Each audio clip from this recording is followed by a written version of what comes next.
Eu lembro na Copa de 2010, né? Que todo mundo pedia pro Neymar e o Ganso serem convocados, né? E o Dunga não quis levar nenhum dos dois, o Ganso ficou na pré-lista, né? Se alguém fosse cortado, ele entrava, né? E eu lembro que quando o Ganso apareceu, né? É uma característica que a gente tá tão... Na época, né? Ele teve muitas lesões, aí teve muitas situações na carreira dele, mas naquela época lá eu vi ele jogando tipo o Riquelme, assim, sabe? Meio que o estilo de jogo dele, né? E era uma época eu achava, cara, na época com o Neymar ali, né? Eu achava que, cara, talvez ele fosse ser maior até que o Neymar, né? Mas foi uma... Como lesões fazem, né? Prejudicam a carreira do jogador, né? O Paulo teve uma série de lesões que foram altamente prejudiciais. O Paulo era cerebral, né? Era um todo cérebro, ele cerebral. exato. E o Neymar era genial. Uhum. Os dois ali juntaram uma coisa absurda. Um completava o outro. O Paulo, naquele momento, talvez o maior momento que ele teve, ele encontrava passes que ninguém conseguia enxergar. Às vezes tinha 3, 4 jogadores parados na frente dele e ele conseguia pifar um companheiro jogando uma bola entre as pernas de um adversário. Então isso fazia uma diferença muito grande.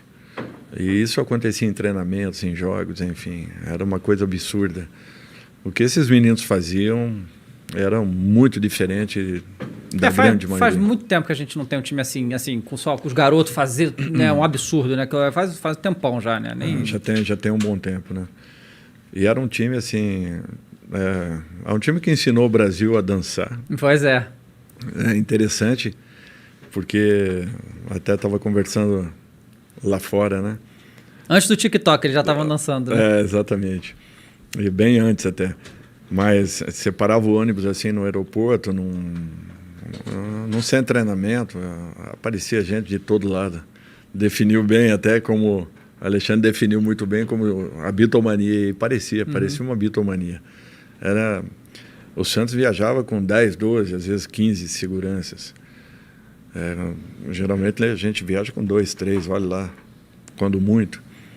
E era necessário aquilo. Eu fico feliz com uma coisa, assim, dentro do meu trabalho.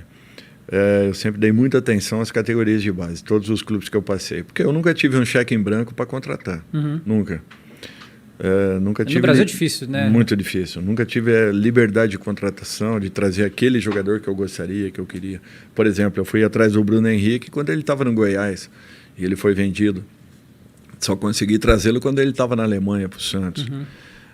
É um exemplo, né? Que você às vezes não consegue competir em igualdade, você tem que ser criativo, né? Ser criativo, tá atento ao mercado.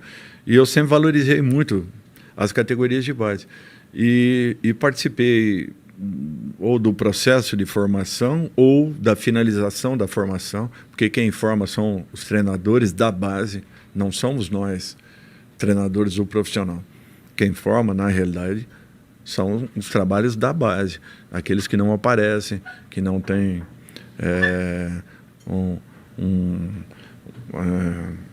os holofotes em cima. Esses sim são os verdadeiros formadores, nós não. Nós damos a oportunidade. E o meu trabalho sempre foi pautado em cima disso. A última seleção da última Copa, nós tínhamos 14 jogadores que nós iniciamos de alguma maneira ou estivemos no meio desse processo todo. E eu fico muito feliz com tudo isso.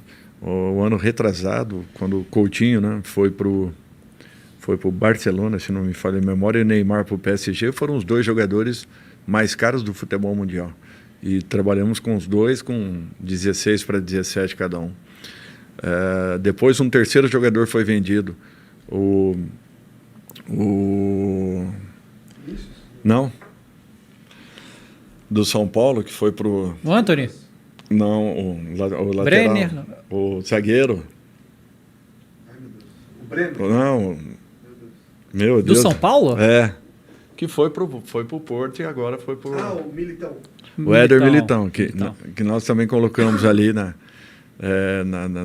numa outra função. Então, 3 jogadores vendidos assim, de repente, no futebol mundial, com valores expressivos, né? Então, eu fico muito feliz de ter participado desse momento desses garotos. Porque eu acho que é um tipo de retorno para o profissional que foge muito aquele sentido de reconhecimento, ou material, ou mesmo...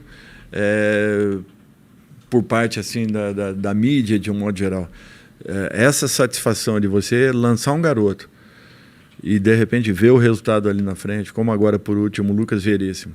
Ele estava para ser liberado do Santos. Ele não tinha conseguido, nesse processo de crescimento dele, de formação, ter tido uma oportunidade no time de cima. E eu estava vendo um dia um treinamento da base, e ele já passando para o Sub-23, porque não havia conseguido. E eu vi ele treinando. Era a terceira vez que eu estava vendo ele treinando e me chamou muita atenção. Então, o que você viu nele?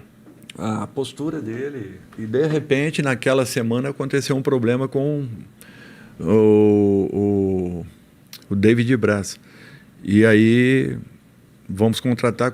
Eu falei, não precisa contratar, nós vamos dar uma olhada nesse menino primeiro.